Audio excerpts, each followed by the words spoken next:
they've admitted it, do you condemn what they did? I absolutely mourn the loss of all human life in this conflict, and I have struggled for 15 years of my life in a way that, Piers, to be honest, you haven't, okay? And I take you as an empathetic person with a high level of emotional intelligence, okay? I have struggled for 15 years of my life to stop the killing, for a ceasefire now, to stop deaths. But I have to say, Piers, that actually this line of questioning, unfortunately, on a personal level, is somewhat hypocritical, and I'll explain why. On April 18th, 2022, you said the exact phrase that you feel like Nelson Mandela walking out of prison on the long road to freedom of speech. Today, there is a statue for Nelson Mandela outside Parliament. Now, Human Rights Watch, Amnesty International, Beit Salim, and even the Harvard Law School have said that Israel practices apartheid against the Palestinian people. Do you know what the ANC struggle against apartheid entailed?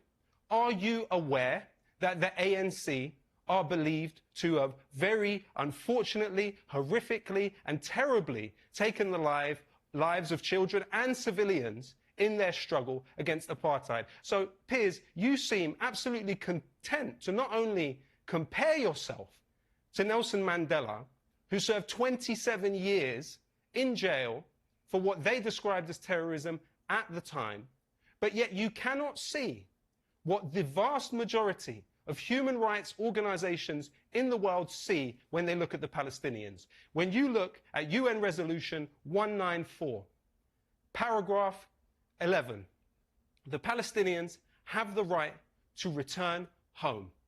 Almost a million of them were displaced in 1948 with the foundation of the State of Israel. And what we are now on the brink of is Palestinians, millions of them, being driven into the Sinai Desert with help of the US Delta Force, yeah, but Lowkey, with help let me of the jump British. In. Let me jump in. A manufactured, an Israeli-manufactured humanitarian catastrophe in Gaza. There is a 23% infant mortality rate in Gaza. Let me say something. I completely agree with you about the plight of the Palestinian people. I've tweeted about this for the last 2 weeks. No, to be fair, you haven't, Piers, and this is not journalism. Shireen Abu Akleh was journalism. Yasser Mortaja was journalism. Mu'taz Azaiza, that's journalism. Palestinians are reaching out from the cage that Israel has put them in, and they are trying to speak to the world. Yeah, and they are being met with cold indifference. And I would say to you, Piers, I would say to you that gentleman that you've just had on the show, Mark Regev, he belongs in The Hague. David Petraeus, you know, Piers, you made your reputation as opposing the invasion of Iraq. Well, I would ask you, journalist to journalist, how could you justify the interview you just gave to the head of US forces in that illegal occupation of Iraq that David Petraeus led? He was then the head of the CIA. Both of the individuals that you have just had on this show deserve to be in The Hague, tried for war crimes. I am not anything like them. I have not hurt a fly. Those two men have. Why are they given the respectability that you gave them with your interview? And why am I interrogated as if I am somehow someone that could hurt a human being? Well, certainly in Mark Regev's case, I pushed him hard on all the positions Israel is currently adopting. That wasn't hard. Let me explain. Because I did a tweet today, and I meant every word of this. I said, I have great respect for anybody who, in the immediate aftermath of this appalling terror attack, said it was outrageous and appalling. There are 1,500 Palestinians still under the rubble in Gaza. Exactly. You've had your say. They're still under the rubble, Piers. They're still under the rubble. You're not bringing them up with that.